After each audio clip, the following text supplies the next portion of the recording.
I had Gabe and MDV that are from our team, and they were out from different states. They were visiting us for an event that we were having at the gym. And one of them didn't have any morning coffee because they were on a flight and they didn't drink coffee. And they started to get a pretty bad headache in the middle of the day because they hadn't had their coffee. And it was just like an eye-opening experience of like just kind of how committed he was and myself too to coffee, that if you don't have it, you'll actually get a headache. In general, that does happen to me too. So I could see why kind of like being on and off of it, like the last time I saw you, you were off coffee. I can see where there's benefit to it. I just haven't been able to get myself to do that. I feel like there's like a diminishing return. Like it's like I'll do it, and then there's a time where I'm like, I'm kind of just addicted, and I'm not actually getting the like true benefits of it. Yeah, It's not hitting me the way it does, and I'm seeking that second cup late morning or early afternoon.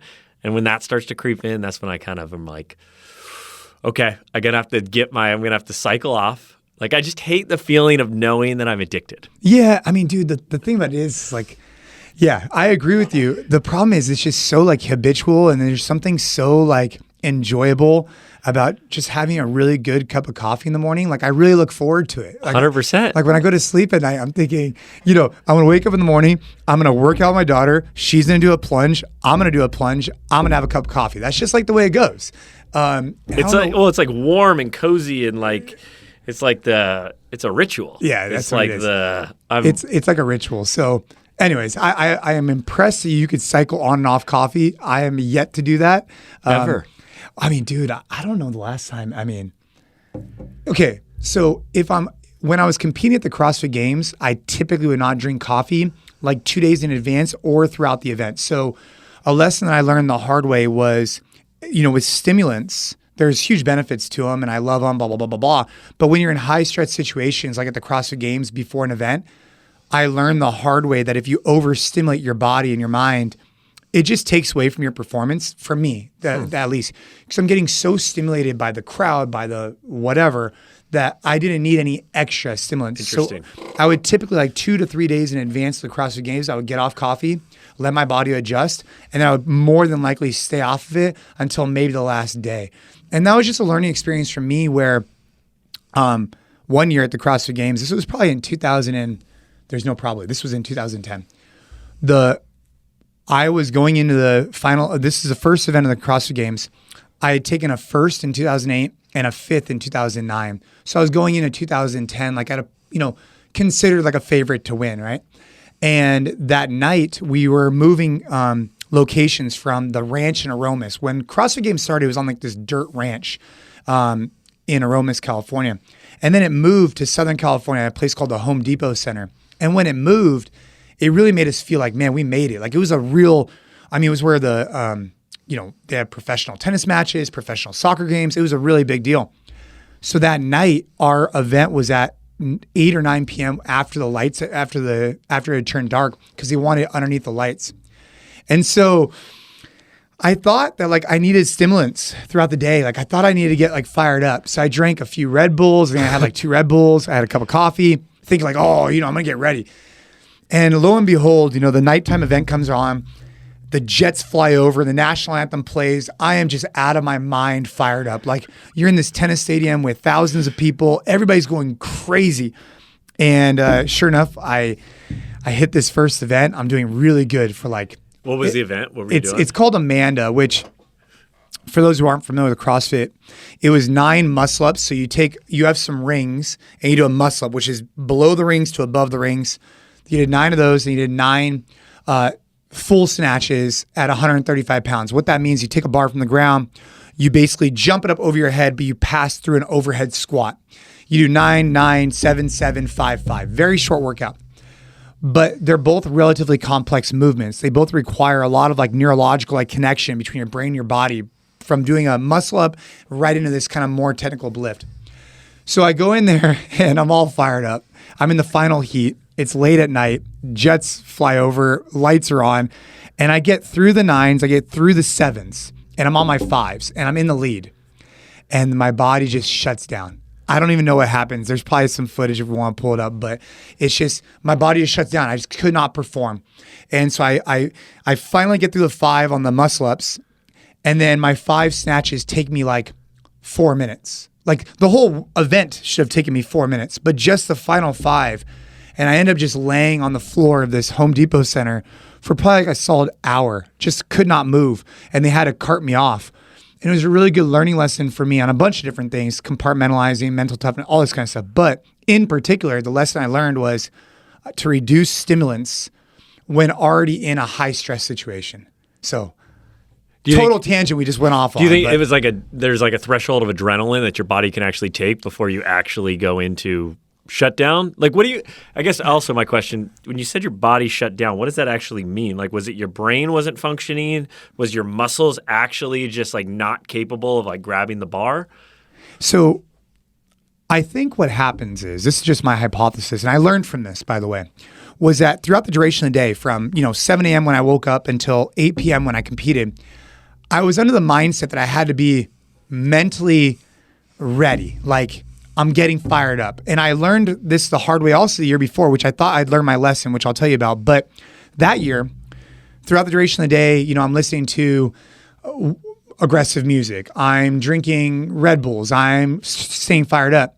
And I learned that your body only has so much like adrenaline dump or whatever. Like, you need to just get yourself in a state of calmness.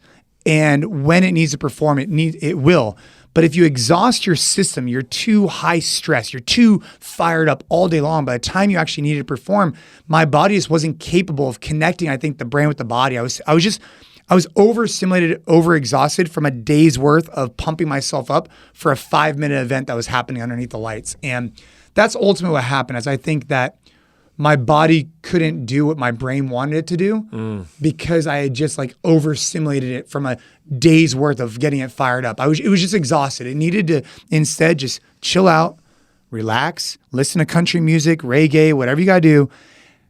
Don't overstimulate. And then when you actually get to that arena, you will be stimulated. Like, you don't need to overstimulate yourself. And that was 2010?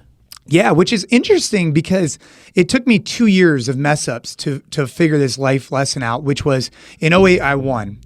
In '09, I went, in the first event, I ended up taking pretty much last place because, again, I was overstimulated. It was a 10K hill run, pretty aggressive.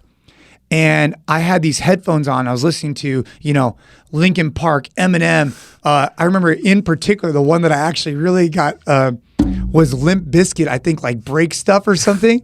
And I'm like out of my mind, just fired up. And I'm on this run. And again, just overstimulated. I ended up passing out on that run. I just passed out. I fell on the floor.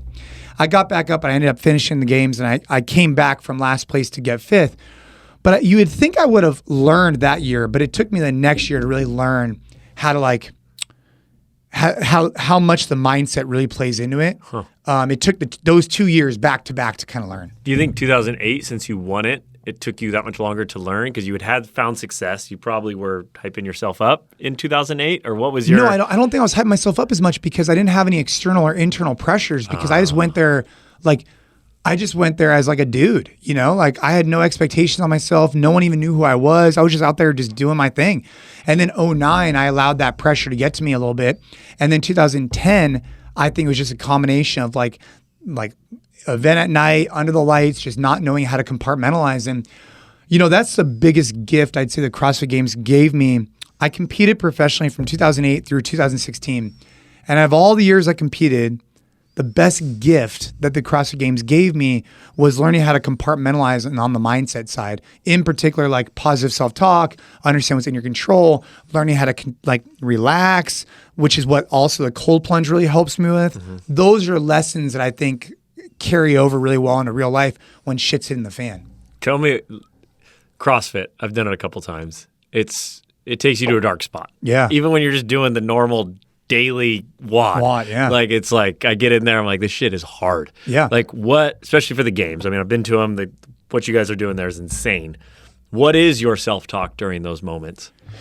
Yeah, I mean, so it's not much different. I mean, well, I guess it's different, but like when you get ready for a cold plunge, you have to mentally tell yourself, like, this is good for me. This is something I need to do. I will feel better when I get out of it. And this is going to help me like break through barriers. And then you find this calm while you're in it. And then when you get out, you feel really good fulfillment.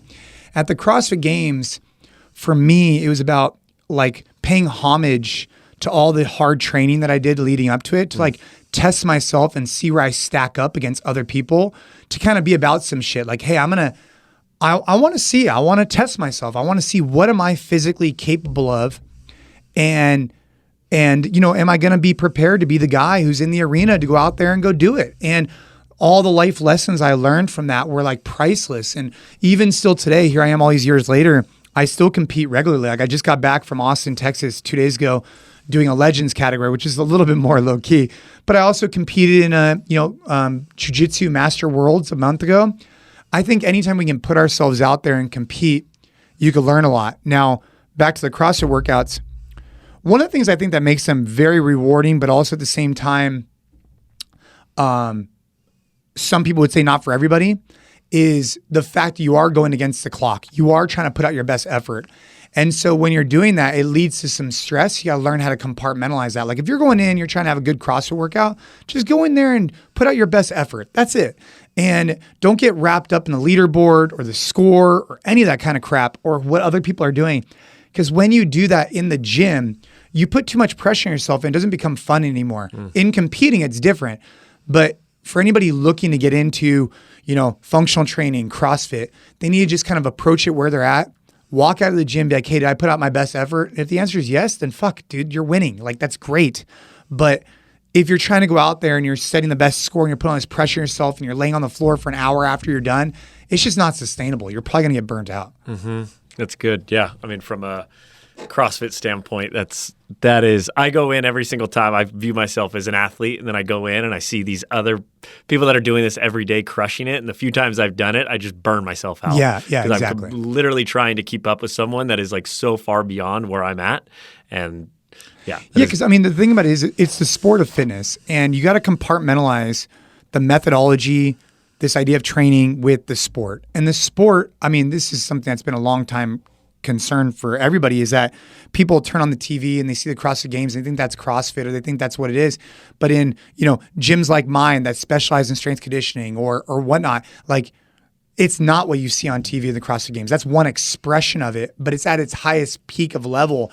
But there's so many other ways you can get involved. On a daily basis within our gyms, our company is called NC Fit. We have corporate wellness, we have digital, we have brick and mortar. On a daily basis, right? I meet people who are getting off diabetes medicine, who are losing 50 pounds, who are, getting the mental and physical gains that help them outside the gym. If they choose to specialize in the sport of fitness, that's fine, but that's not like what most people are doing, Mm-hmm.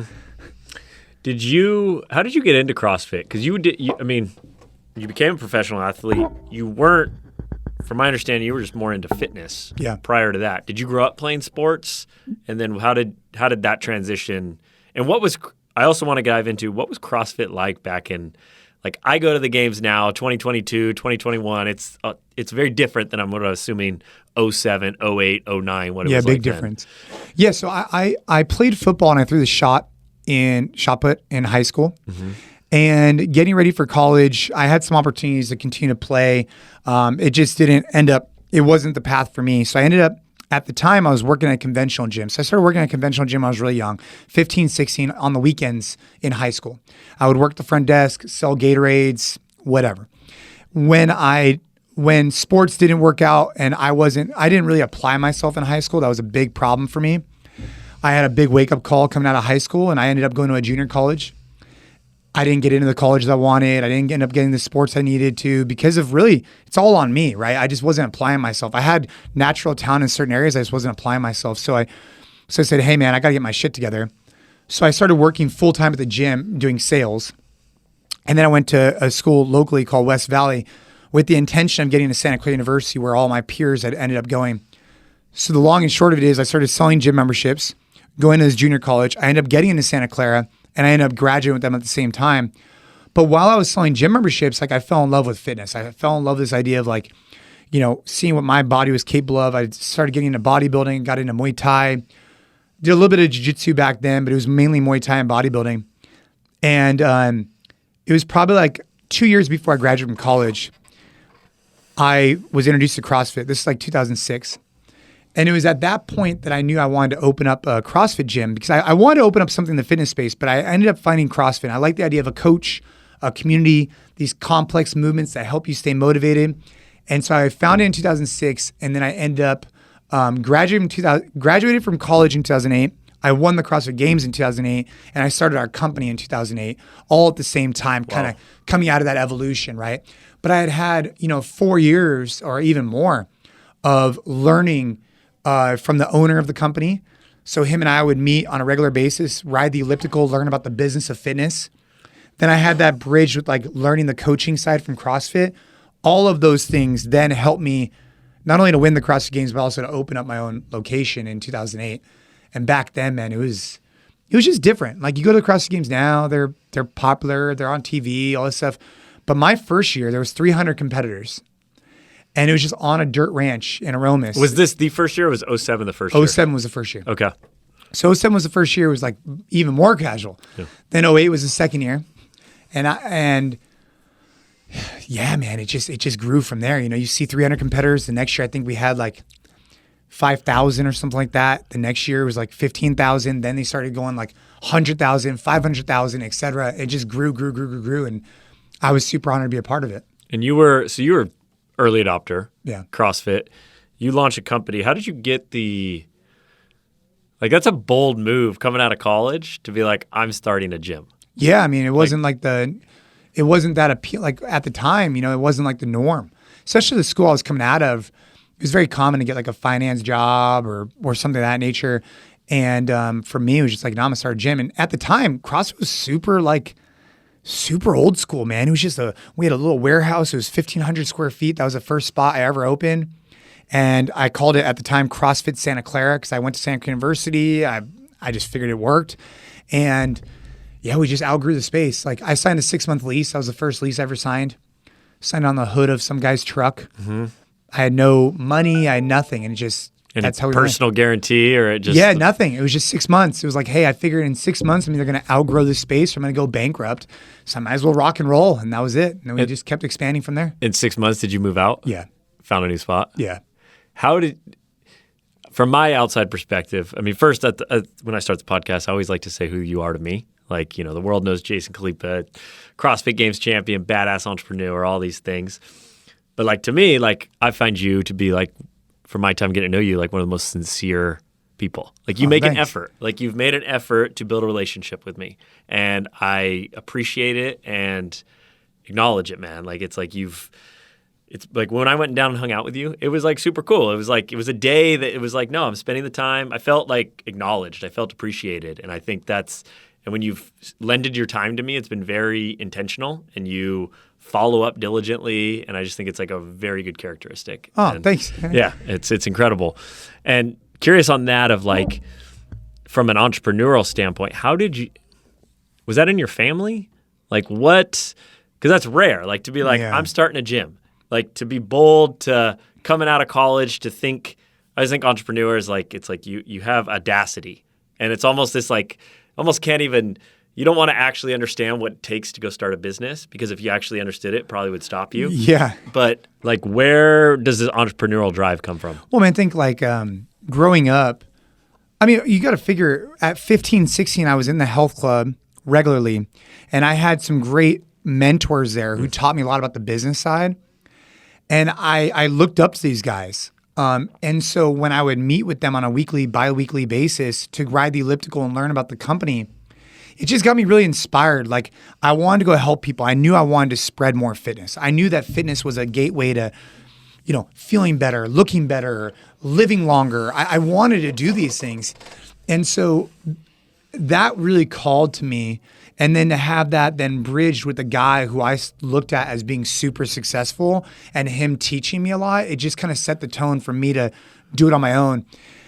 I don't know, like in my family, my dad's in engineering, came from Iran. My mom, she works at Santa Clara University actually, and she came from, originally in families from Italy, but she came through Rhode Island. And both hardworking parents, but they weren't entrepreneurial necessarily. My grandparents did come here from Iran after the revolution happened, and they did start a dry cleaning business, which was like super, like, if you look back on it, man, could you imagine they're like 60, 65 years old. They leave their country. They know that's it. And they start a dry cleaning business at 60, 65 years old. I mean, it just sounds terrible. I mean, that sounds rough. But that's the only exposure I'd say to entrepreneurship that I received was at a young age showing up at the dry cleaning and just looking at like the hustle. Like it was a grind. But I'd say that the biggest mentorship from the entrepreneurship side was at that gym. You know, that kind of set the framework because it gave me something to aspire to be like. And what I liked about it is that entrepreneurship's a lot like sales. When I was coming up in the gym business, my commissions used to be really good, almost similar to people that were full-time, even though I was part-time because I was going to school. But the reason why they were good is because I'd be calling 100 leads. I'd be staying there on the weekends. I'd be whatever. I'd be getting walk-ins. And my commission check was 100% up to me. Like if I wanted to make $5,000 or $10,000, it was up to how many people did I call? How many leads did I get in the door? How many conversions did I get? And I liked that because no one else was responsible for my success or failure than myself. Entrepreneurship has a lot of those similar qualities. Like you're not relying on anybody else ultimately than yourself to make the right decisions, right? Obviously you want to grow your team and have a great team, et cetera. But at the end of the day, that hiring process, that growth process is all up to you. And I liked that idea. When you had the mentors that you said taught you a few things, do you remember a couple of things that like stuck with you when you were like 15, 16, like from a business, like you were learning these little nuances to business? Do you remember any? I mean, well, this guy, Min Nguyen, he was the best. So he was an expert. He came to the United States from Vietnam. And on his way over from Vietnam, he was on like a ship. And it ended up catching on fire. Something happened. He ended up in a concentration camp or a camp. I want to say it was in Korea, somewhere, not North Korea, but somewhere in the Korea. I don't know exactly where it was at. But he grew up with a tough upbringing, right? Like it was a tough way to leave your country that you know, come to the United States with nothing. And he ended up selling perfume door to door. And that's the way he made his money. Then from there, he started selling gym memberships at this place. And he ended up becoming the sales manager. And so he taught me a lot of lessons about sales that he learned from selling perfume door to door and selling gym memberships for years. You know, things like, you know, the ABCs, right? Always be closing. He taught me the art of the deal and how to talk to different people. And then here I am at 16, 17, 18, and then 19, et cetera, learning how to talk to different people from different demographics, whether you're ethnicity, gender, you name it. Learning like to talk to them, get to know people, understand what are they looking for from the gym and how do I provide it to them. He taught me a lot about those type of things from a sales perspective. And I learned that just from being on the floor. Like I would go with him on walk arounds the gym as he's touring people. I'd be there listening to his pitch. I'd see the way he wrote out on the form, hey, this is the deal, but let me go talk to my manager and see if I can get you a better deal. Like all these different things that he showed me. Just about getting to know someone, understanding what problem were they trying to solve and how could he help them solve it. And then the other guy, Joe Gigantino, he was the owner of the gym. And he really made a big impact on me in terms of leadership qualities, in terms of like walk the walk, talk the talk. Like he was fit, he was active, which was good. And I remember one day I walked up to him. I was like, hey, I want to be an owner of a gym one day. What advice do you have for me? And his simple advice, and it still sticks with me today, which is if you want to be an owner, act like an owner. What that meant to me was that I had always kind of had this idea that if I wanted to be an owner of a gym, I needed to perform a certain way once I got the title.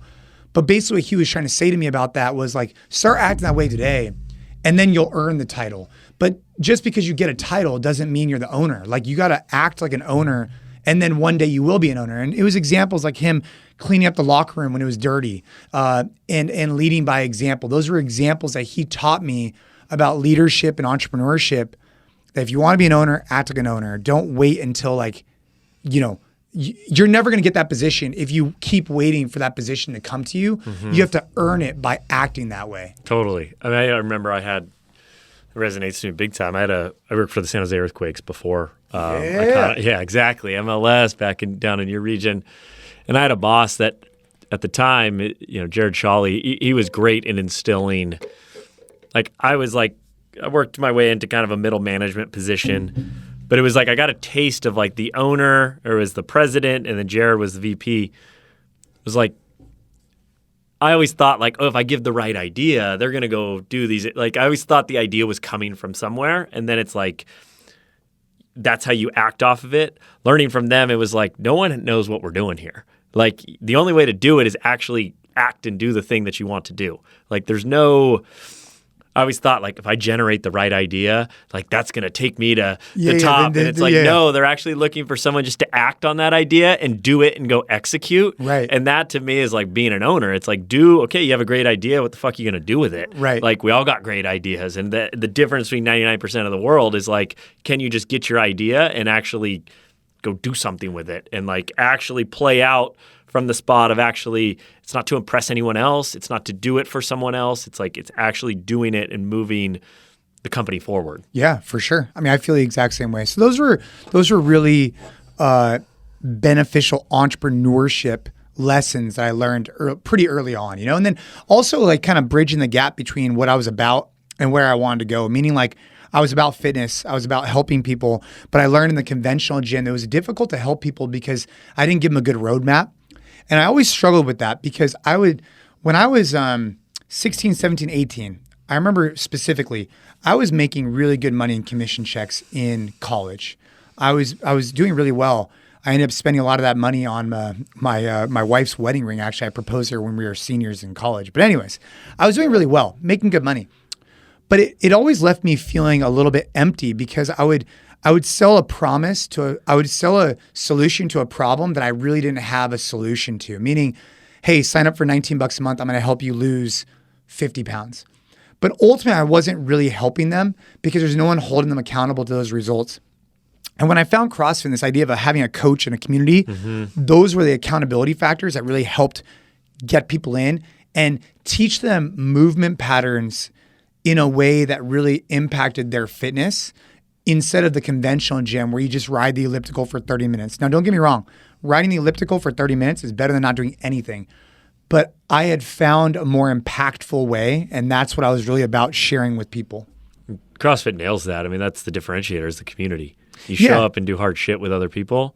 Like that to me is from an outsider, like the fitness is interesting, but it's like doing that with groups of people is what separates. Yeah, and that energy is what brings you back, right? It's a similar thing with jiu-jitsu. I mean, you need training partners in jiu-jitsu, but it's a similar idea. Like you're sharing suffering with other people, you're pushing each other, and there's something that's very it just releases, it just makes you feel good. So you went from NC Fit, 6-month lease, grew out of that.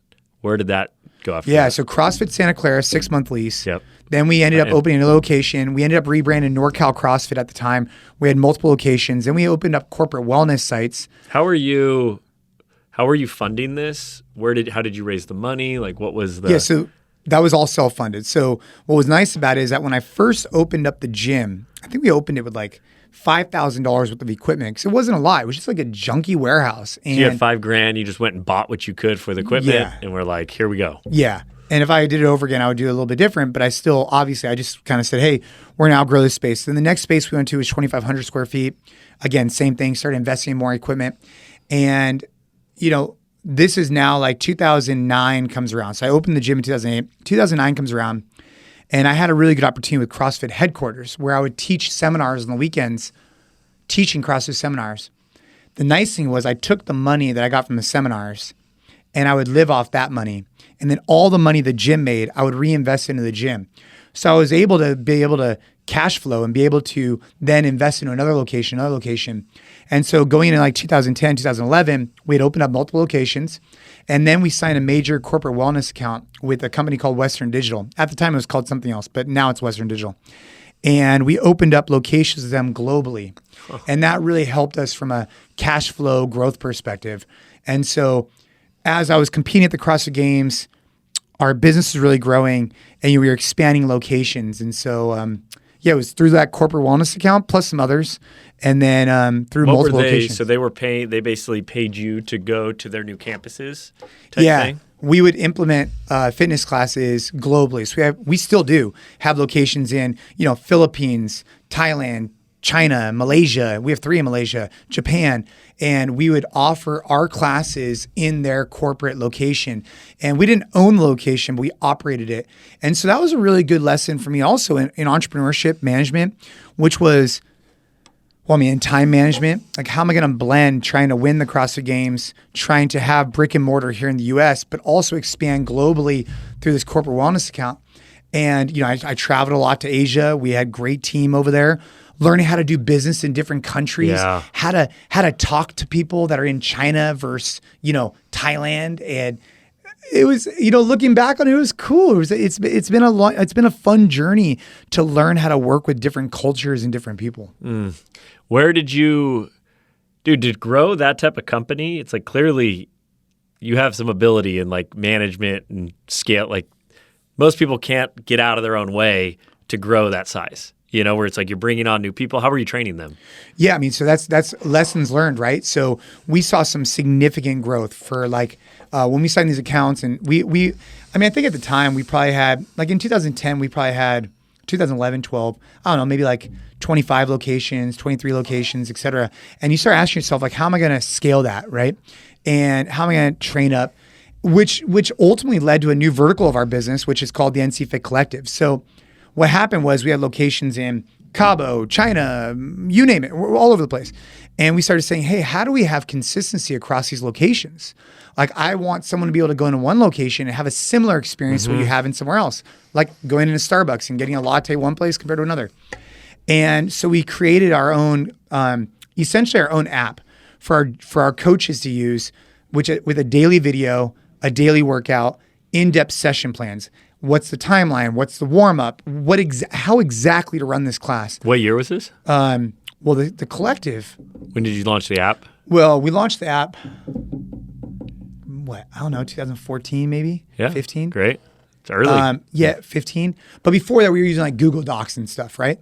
But basically that created a new revenue stream for us, because what happened was we had these locations. We then rolled out this product. And we're like, well, if it's working for us, maybe it'll work for other gym owners. So we launched it for other gym owners. So that is currently what builds up our business today. So what builds up our business today is we own and operate brick and mortar. How many brick and mortars do you have under that? We own, operator license. Like at this point, probably around the same, like 25, 30, because we have 12 license and own and operated locations. So we license our marks. We have NC Fit sites. Then we have the corporate wellness gyms. Then we have the collective, which is just our session plans and programming. And then we have our end user app for people that train at home or in the garage. So that's what builds up our business. We have brick and mortar and license. We have the digital. Those are our two main focuses moving forward for sure. Got it. And a lot of the main, because you still have them. Do you have like a flagship facility? Yeah, our flagship, we have two flagships. One is in Mountain View, California, and the other is Campbell, California. Got it. And that's where you create a lot of the content that goes to the rest of the of the regions. Yep. And so like for gym owners, I don't know how many gym owners listen to this podcast, but for gym owners, for coaches, it's a really big, important factor for us that like whatever we actually do in our gyms, we then distribute that to other gym owners. So it's tested in our brick and mortars and then proven globally through all these sites. And then I'm fascinated because you got this wellness corporate partner. Was that a way to kind of hack signing leases? Like they went and signed the leases and then you were able to just piggyback on with them? It was already their site. So like what was really fun for a long time is, and looking back on it, like you don't realize, I imagine it's the same thing here. Like when you're growing so fast and you look at opportunities, you're just kind of trying to play catch up. But all those trips I took to Asia, what I would do is I'd show up at these locations and they're already factories. So like factories in Prachinberry and the middle of Philippines, the middle of Shenzhen, China. And we would go to these factories. We would open gyms inside the factories. So they already had the sites. We would just build out gyms there. But man, we would have the best grand openings. Like I still have some really fond memories of like doing these grand opening events where they would bring like a cultural benefit, like, a Malaysian dancer that comes for grand opening. And then boom, we would operate the gym inside there. Got it. It's interesting. This is fascinating for me. I mean, we have aspirations to go global here and have different distribution sites. And it's like, so with each one, was there like a unique formula to launch in each country? Yeah, I mean, the benefit that we had was at the backing of the company and the management that they wanted to bring group-based fitness globally. So we had that going for us. And our job was to obviously survey, see what type of programs, and we had a variety of different programs at the time that we serve, and same still today. But listening to the membership. So, for example, maybe in Malaysia, they might like to do a little bit more like Zumba style classes versus in the Philippines, they might like to do a little bit more CrossFit style. And we had to listen, adapt, evolve, identify great instructors in that area, and ultimately be like the catalyst to like provide a premium experience for those employees. But yeah, each opening had its own the benefit we had was that we were inside of a corporate environment, so we weren't going out signing new leases, et cetera. But identifying partners in the region was really important. And when you say partners, that like teachers? Yeah, all that kind of stuff. Or even in some cases, we have like, for example, let's just take, Thailand. You have 4 instructors, but you have one like manager, because in each one of these countries, you would want to have someone that's our point of contact, and then they would then disseminate the information to their team. Obviously, we get to know all of them, but we want to have one point of contact. Yep. So identifying who that person was, what characteristics we were looking for, and then how to do business in different countries was always something that fascinated me, because just culturally, people are so different in terms of how they approach business. Like Americans treat business one way, the Europeans might treat it a little bit differently, whereas in certain cultures in China and Asia, it's a little bit different. And you only really know when you're out there, like what I mean by that. Yeah, we're going to the Philippines and China this February. Yeah. It'll be our first time out there, like in the country with some of our partners. Yeah, so you'll see it, man. Like, it's just business is just a little bit different. Yeah, I'm excited to tap into that. For Western Digital, how'd you find that as a corporate partner? Was that like a customer that came into one of your gyms and you just built the relationship, or? Yeah, so we started building the relationship early on. It started off, we met through like a team building exercise, and then ultimately, it just kind of sparked a relationship where some of the upper management wanted to bring CrossFit to their company because they saw the connections fostered and the team building and the way that you can network people. Someone's in, finance and someone else is in HR, and how do you connect them? And they found that the gym was a great place to connect them, in particular group training. Because when you go in, you just like ride the elliptical, like that's fine. But if you could have group training where you get to meet people, the productivity just went through the roof. I like your story because it feels like you didn't really have this you've created this, in my opinion, this like fitness empire. Like it's really cool to witness. But it wasn't like this massive roadmap that you had. It was like, I'm signing one lease. And then it just kind of seemed like the next step was taken. And the opportunity, oh, cool, we have an opportunity to go global. Let's take this opportunity. Oh, now we need to build a network. How are we going to train our teachers globally? Oh, let's get in the app. Oh, the app is the next space into how to actually get this to just regular people in the world, let alone our coaches. Like, it seems like each step you took became an opportunity, and then you like doubled down on that opportunity. Yeah, and I'd say that's been good for us, and also has been to detriment, right? Like we've had corporate accounts with Lucasfilms, Western Digital, GoPro, Twitter. We've had a lot of corporate accounts, and some of them have been incredible for our business. Other ones of them, over time, could have been looked at sometimes as a distraction, that we were putting out these proposals, we were doing all these things for maybe like one class a week, when maybe what we could have been doing is focusing on our brick and mortar or focusing on our digital or whatever. So something I'm learning as I grow is that, learning how to say no, learning how to be more present, more like, hey, let's pick our path for the next X amount of months, years, and let's roll, is where I'm at today, right? It's because we've tried a lot of different things, which I'm glad we have, because it's kind of taught me where we want to go. But something I'm really focused on now, especially going into 2023, is just refining, optimizing, and focusing. And if we don't think we could be the very best at it, we don't want to do it anymore. And that's taken me a lot of years to learn, but that's where I'm at today. What do you think is your biggest challenge right now for you, like personally, and then as like an entrepreneur? I'd say it's that. Like it's not getting distracted by the new shiny object. Let's pick a lane and let's stay focused on that. And once we add a zero to that revenue line, we can move on to something else. But until that time comes, let's be the very best at this, and let's focus. And it's hard because there are opportunities in a lot of different things, but how do you just stay focused and scale and grow in a particular vertical is really what I'm thinking about a lot lately, and being the very best at it. And then obviously personally, it's how do you embody these leadership qualities your team wants to get behind, and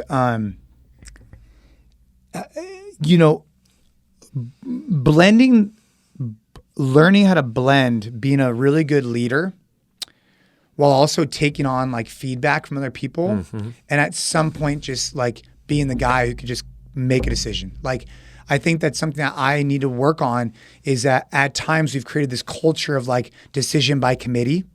And I think that that's good and it has its benefits to it. But at some point, a decision has to be made. And I need to be more forthcoming and strong in my conviction on that path. And I think sometimes I waffle too much.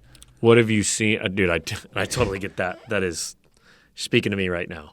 Like how to make a decision, and then equally, I want feedback. I want people to feel involved in the process. And there's times that it's actually holding everyone back, because you get in that cycle of like, oh, we need feedback, and we're spinning our wheels, where in turn the company could have taken a big step forward if I or you would have made a decision.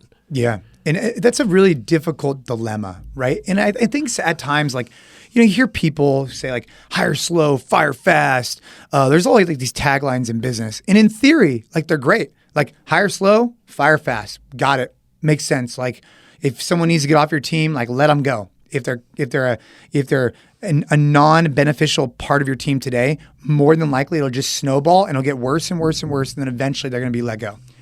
But it's hard when you actually the one making those decisions, because at times, using this analogy of hire slow, fire fast, typically what you'll see in an employee is it's not going to always be doom and gloom.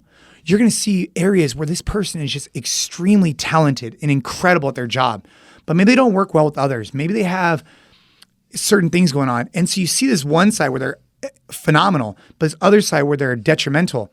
And that's what keeps you wanting them on the team. Totally. And so what I'm saying is, like, it's all, everybody's got a game plan until they get punched in the face type of thing, right? It's all good.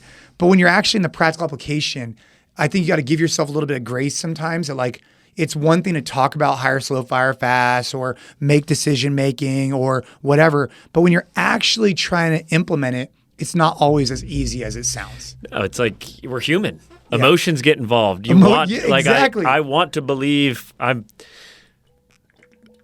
want to believe in my employees. And, if I were to fire fast, I probably would have fired people that shouldn't have been fired.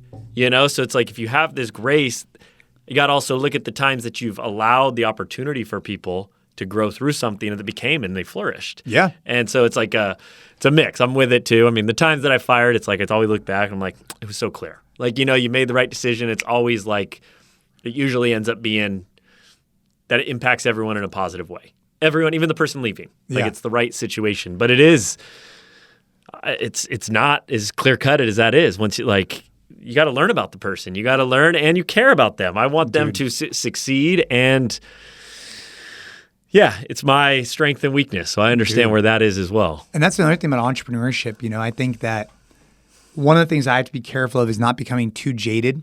It's something I think about a lot. So my father-in-law, he's owned his company now for, let's see, he started it when he was 20, 30. He's owned his company for 35 years, right? That's a long time to own a company for, right?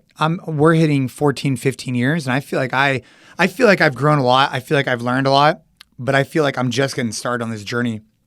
He's 35 years in. When I look at him, sometimes he gets jaded about certain situations because he's seen so much. Mm-hmm. And something I really want to be, understanding of is not becoming jaded, because you'll have some team members who you wear your heart on your sleeve, you're trying to help people, and then all of a sudden they'll do something to you or whatever. But I still want to continue to be the same guy I am today as I am 10 years from now, and not allow maybe one or two employee interactions or situations to sway my perspective that we always want to do the right thing for the right reason and try and help our people and grow. I want to ultimately, with our business, I want to impact. I want to do what I love for a living, which I already do. then I want to provide that opportunity to as many coaches as we can or as many people as we can. And then with that, we could impact as many members as we can. And then with that, we can go do really good shit. We can go give back to philanthropic efforts. Like that's the big vision. And I can't allow myself to get skewed from that vision based on being jaded from like business situations that come up. Because I know they're going to continue to come up. I just got to be able to just stay focused on the mission, which is making an impact on people. How do you keep that? Sounds like, if I'm guessing, there's probably been moments you've turned a little jaded. Oh, hell yeah. How do you bring it back into this kind of optimist, clear-headed, sticking to the mission? I think ultimately what it comes down to, we've had lawsuits, we've settled lawsuits with employees, we've gone through a lot, right? And I think ultimately what I would reflect on a lot is that I chose to do what I'm doing right now. I chose to be an entrepreneur. I chose to take on this business. I chose to do what we're doing. And with that, I knew that there was going to be hurdles, but there's also going to be beauty. And I like the struggle. I like the aspect of, you have inputs and you have outputs. Like if with your hard work and if your creativity and with where you want to go, you could see the fruit of your labor. And I think that that's beautiful. But with that also comes struggles. And you got to be okay with that because you signed up for this. And that's what I always tell myself, like you signed up to be an entrepreneur, to be an owner. You didn't sign up for, and with that comes a bunch of things you're also signing up for. And that is entrepreneurship. It's like once you're in it, it's a bunch of just micro things that are just happening. Like, wait, what? This is the random convo concern from an employee. It's like you think you're cruising good, and then they come, and there's almost like a blind side. Like, whoa, okay, this is a thing. I need to be in this conversation. Yeah, it's just like it's being adaptable. Dude, that's it. Every single moment. Yeah, and then just reminding myself of that I chose to do this, and that I think that I'm grateful that I have the opportunity to make an impact that hopefully will live longer than me. Meaning, like, I hope that I can continue to make an impact on our team and our members, that they'll remember me. Like, that they'll be like, hey, that guy created an environment that saved my life, right? Like, that guy created an environment that helped me lose this weight, to help me find fulfillment and mental clarity at a really difficult time. Like, those are the things I really enjoy, the messages that people give me in the gym that will long live. Maybe even when they're a member of our gym, they'll look back and be like, dude, man, that place really impacted me. And that makes me feel good about what we're doing as a company, similar to, I imagine, like the stories I've told you about Plunge. What do you do for like personal development? Like, how do you keep yourself, obviously business is going to keep you growing. Do you have mentors you work with? Do you have workshops, courses? Like, what is your personal development I could probably do better about workshops and courses. I definitely have like a network of people that I connect with from a business perspective that help me try and grow, because you only know what you don't know what you don't know. So I think that's been really helpful for me, like finding really good people to surround myself with that I could call on and ask their opinions and ideas. And then obviously I think through the gym and through jiu-jitsu and through fitness, et cetera, I could learn a lot about myself and continue to push myself. Like, getting comfortable with that uncomfortableness, I think helps me in my daily life with my children, with my family, and then also with the business. Yeah, it's this world of comforts. We have to build in these like natural suck moments. Dude, you have to. Like, I'm a huge believer, in exposing my children and myself to microdoses of adversity. Like, I just think it's the most beneficial thing that I could possibly give my children, is to expose them in a very calculated way to adversity, because eventually in their life they will be hit with some form of adversity. And if we could help them learn how to overcome that on a micro dose level, when they actually receive it on a bigger dose, they'll be more likely to overcome that challenge. What are some of the things you do with your kids? Well, I mean, obviously it's a huge what was I going to say? This is a huge plug for the Plunge. But I mean, my children in the Plunge, in particular, my daughter's in the Plunge every day, period. She loves it. That's a micro dose of adversity where she might not want to go in. She does want to go in, which is crazy to me because I have to overcome that. But while she's in it, she's cold. She's uncomfortable. And then she can get out. And that's a way that we could expose her to a microdose of adversity of overcome the struggle, go through the struggle, win afterwards. Same thing with workouts, right? So we're doing, like this morning, I hit the plunge, my daughter hit the plunge, we hit a workout. That's just the way it is. And hitting the workout is a microdose of adversity where, maybe you don't want to do 5 push-ups, you're going to do 5 push-ups. And it's within reason, right? It's not crazy. But if we could do that every day, it starts to add up. So that's what I do with the kids. So it's workouts, it's cold plunging, it's sauna a little bit, but it's really workouts and the plunge. It's incredible. You've talked so much about like the impact it's had on your daughter in general, just plunging. Like what? Yeah, I mean, I think plunging has been, a huge benefit to my children's life. I mean, in particular, my daughter. Like, she looks forward to it. It's a part of her routine.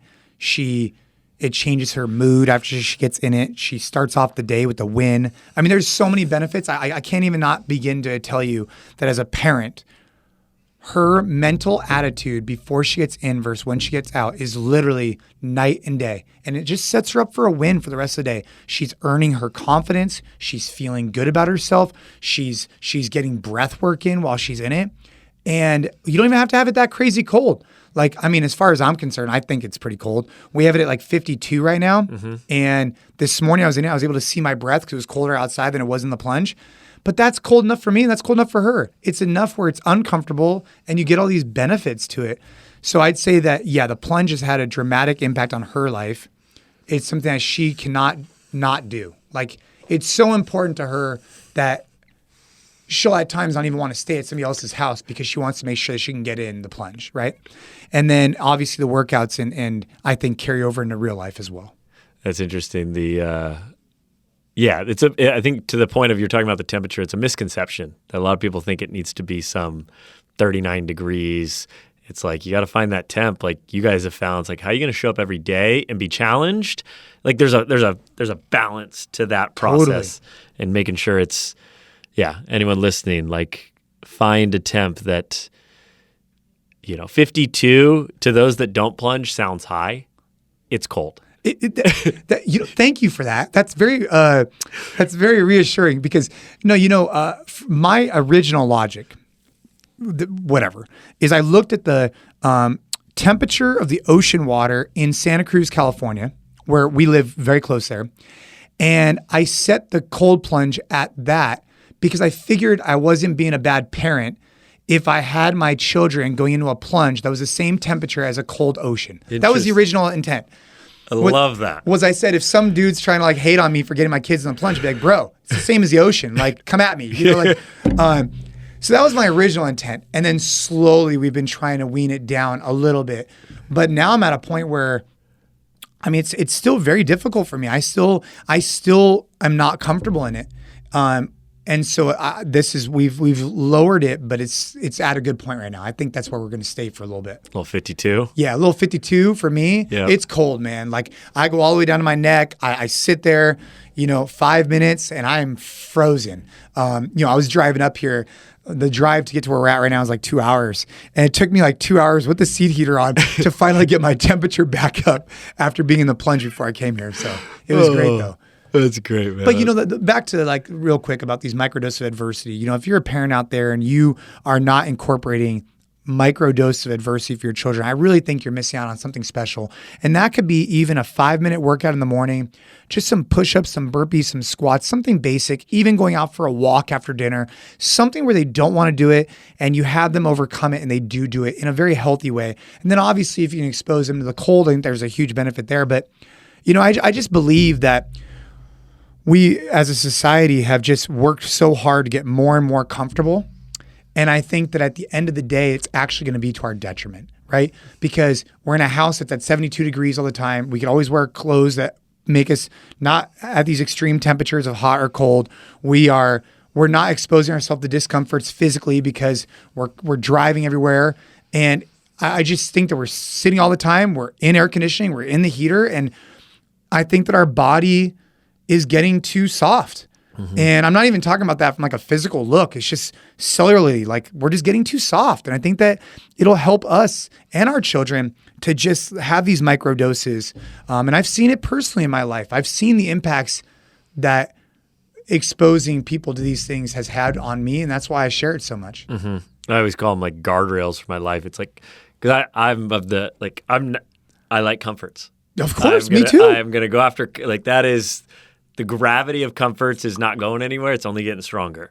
So it's like that means that much more on the flip. I have to put in, the cold plunge. I have to do the sauna. I have to, for me, I have the privilege of having a trainer where it's like, dude, this guy's going to come and kick my ass and I have to do this. Like, what are the things that it's like baked into my life that I just know there's going to be suck and there has to be a counterbalance to it? 100%. I just think that if you're not putting yourself in at least a little bit of an uncomfortable position on a daily basis, like you're just missing out. You're missing out because like I said, life will come and throw you a curveball. Like the greatest gift, I think I said this earlier, but the best gift the CrossFit Games ever gave me was learning how to understand what was in my control versus out of my control, because I had to compartmentalize those things to perform well. I couldn't think about my competitors. I had to think about what was in my control.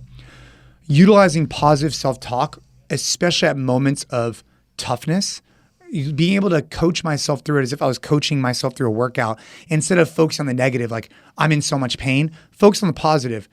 Those were two really life lessons that carried over really well. Like, so in 2016, my daughter was diagnosed with leukemia.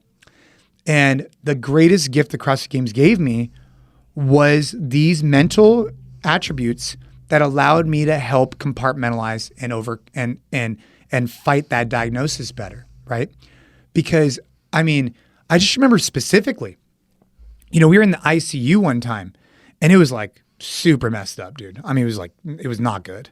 And because of all like the mental clarity work that I had worked on earlier through sport, my brain, I think, naturally tried to gravitate towards the positive.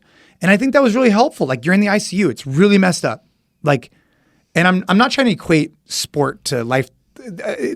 Don't take this out of context. What I'm trying to say is that the sport helped me compartmentalize so that when it was that dire situation, I felt like I was better prepared to overcome it because I started trying to focus on things that were more positive and in my control versus going to a state of panic and focusing on things that were out of my control. Because I had trained myself through sport, I think it carried over in this case. Yeah, and it's critical in that scenario. It's not to like not feel the pain, but it's also like there is sadness. There is all these things to it, but it's like equally, how do we make this there's a million ways to look at it. And that absolutely can create a whole new outlook and path forward. Yeah. Actually, because there are new paths forward. You go into a dark place, like that is actually true. You can make this a very dark place. That's right. And yeah, that's exactly what happens. So, I think that that's a benefit of fitness. I think a lot of people, like if you're not motivated by six-pack abs, better health markers, like those are pretty well known. Like if you want to be more healthy, you should probably be more active. That's pretty like cut and dry. But if people are not active, they already know those things. So maybe what they don't know though is the benefits it'll give you, not only for longevity, to keep up with your kids and all that stuff, but also the mental side. Like how you could use fitness as an outlet to build mental toughness so that in the real life, you're better prepared for those things. Maybe people haven't looked at fitness that way because that's a third pillar, I'd say. Like it's, to look good, to feel good, to have better blood markers, all that stuff, to keep up with your kids, never allow fitness to inhibit the things you want to do. But also it's the overcoming struggle side. I think that doesn't get enough, get enough play on it. What do you think? So fitness, cold plunge, sauna, what are other micro forms of adversity that like intentional forms that you would, for anyone listening, that they can get into? Those are the first that come to mind that are within your control. So the reason why I like those is that there's a way to turn it off, right? Like you go into the cold plunge, if you really want to turn it off, just get out. If you're in the sauna, if you want to turn it off, get out. If you're in fitness, you say you want to do 5 reps, let's do 5 reps. If you can't do it, just do 3. That's fine. It's okay. You could turn it off. You could regulate it really easily. I'm trying to think of other areas in life where adversity comes at you that you could turn it off. And at times that's a pretty difficult thing. Like I wouldn't wish upon anybody adversity that they cannot regulate, right? So I think you should look for adversity you could regulate on your own. Taking a cold shower. I'd look for things you could regulate on your own, and I'm those are the three that come to mind. Yeah. I mean, they're all doing the same response onto the body. They're, getting a stressful scenario. The body's mechanism internally is going to be the exact same, whether you're getting screamed at by someone on the street or you're getting into a cold plunge. The body's stressed out. Yeah. Like there's a mechanism on the internal. So I like having it that those are manufactured environments that you can. Yeah, I mean, I guess I'd say like if you wanted to manufacture another environment and you weren't into those other things, maybe some type of like test to, let's just say you're really like into academics, maybe trying to push yourself to achieve greater in academics, perhaps, and that maybe test that's coming up in 3 weeks, learning how to compartmentalize as you get ready for that, like to overcome that anxiety and that stress. Like maybe you could learn how to turn that on and off. I don't know. I'm kind of reaching. No, here, I think you're onto something. I think it needs to be manageable. I think Yeah. it needs to be in a window that you could like, okay, can I see the result? Is it a short enough time? Sometimes we set goals so far out that we lose sight of like what is this micro piece of adversity. Maybe like you said, it's a test in 1 week. Like, okay, I'm going to study longer than I've studied, or I'm going to do like it's a very manageable situation that you can get a win, and then you could build momentum from there. Those are the ones you want. I mean, I like to think about this concept of earned confidence, and it's really important to me, and I think it's important to athletics, but also in business. Like, it's one thing to have this perceived confidence. So let's just say, I love the example of like Floyd Mayweather, right? I could go into the ring with Floyd Mayweather and I could pump myself up all I want. But if I have no additional exposure to boxing, even my exposure today, I'm almost guaranteed I'd probably get knocked out by Floyd Mayweather. I could pump myself up as much as I want. But that perceived confidence is never going to be as beneficial as earned confidence, knowing that, let's just say his opponent, not myself, had been in the trenches since he was 5 years old, learning how to box. He'd gone through thousands of competitions and events. When he steps into the ring, he has earned confidence, which you can't pay for it. You can't tell yourself it. It has to be earned. And that was something I would always wear around. I'd wear a wristband getting ready for the CrossFit Games. It would always say earned to me. And what that reminded me is that no one gave me anything. I earned the right to be at this tournament just like all my other competitors. And in business, I think there's something to be said about that, like earning your confidence, knowing that you've put in all this work to get to where you're at today. And if you don't feel like you're earning your confidence on a daily basis, then start working towards that. But perceived confidence doesn't work because it eventually just breaks down. It has to be earned, Yeah, it'll be exposed. It'll be exposed, right? Yeah. And so those are the type of things I think people can work on, is things that are helping them earn their confidence, whether it's as a school teacher, what can I be doing to enhance my skill set to feel more confident in front of my class? As a coach, as a whatever, And I think it's the more clear we can hone in on what confidence we're trying to build for what purpose, like the better the activity can be to actually build that. Yeah, and then people could pick up on that, right? Like if you walk into somewhere and that person exudes confidence and comfort in what they're talking to you about, it. Those are the experts, and that's what I'm striving for, right? I want to be able to, coach a class and be like, wow, that was really impactful. I made a big impact, and people can tell that you took your time, that you've been working on your craft. That's a good goal of mine. Mm-hmm. What's something you believe that's not commonly accepted? It's not commonly accepted? Yeah. It's not commonplace. I mean, it's totally random. I have the flattest feet on earth, and people like have this stigma that if you have flat feet, you can't like do athletic type stuff. But I think that's wrong. Love it. Okay, that's totally random, right? Yeah, that's great. That's why I asked this. Yeah.